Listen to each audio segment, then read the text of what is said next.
தமிழக வெற்றி கழகத்தினுடைய பொதுச் செயலாளர் புஷி ஆனந்த், இணை பொதுச் செயலாளர் நிர்மல்குமாரனுடைய முன்ஜாமீன் மனுவை உயர்நீதிமன்ற மதுரை கிளை தள்ளுபடி செய்த நிலையில் தற்போது இருவரும் முன்ஜாமீன் கோரி உச்சநீதிமன்றத்தில் மேல்முறையீடு செய்துள்ளனர்.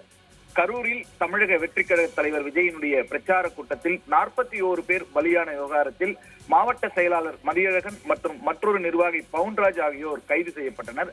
அவர்களை தொடர்ந்து பொதுச் செயலாளர் புஷி ஆனந்த், இணை பொதுச் செயலாளர் நிர்மல்குமாரை தனிப்படை போலீசார் தீவிரமாக தேடி வருகின்றனர்.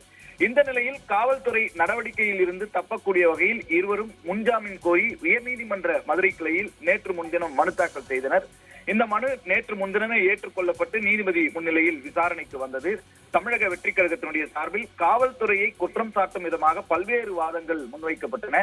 இதற்கு அரசு தரப்பு வழக்கறிஞர் எதிர்வினையாற்றினார்.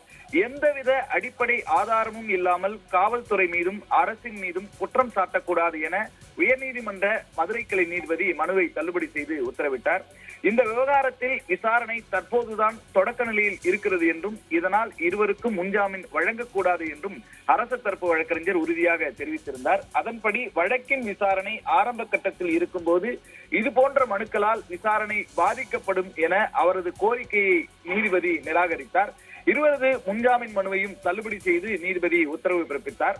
மேலும் ஐஜி அஸ்ராகர் தலைமையில் சிறப்பு புலனாய்வு குழு அமைக்கப்பட்டுள்ளதால் தலைமறைவாக உள்ள புஷி ஆனந்த் மற்றும் நிர்மல்குமார் ஆகிய இருவரும் விரைவில் கைது செய்யப்படுவார்கள் என்று எதிர்பார்க்கப்பட்டது. இப்படிப்பட்ட ஒரு சூழ்நிலையில் தாவேகா நிர்வாகிகள் புஷி ஆனந்த், நிர்மல்குமார் ஆகியோர் முன்ஜாமீன் கோரி உச்சநீதிமன்றத்தில் மேல்முறையீடு செய்திருக்கிறார்கள். இந்த வழக்கு விரைவில் விசாரணைக்கு வரும் என தெரிகிறது.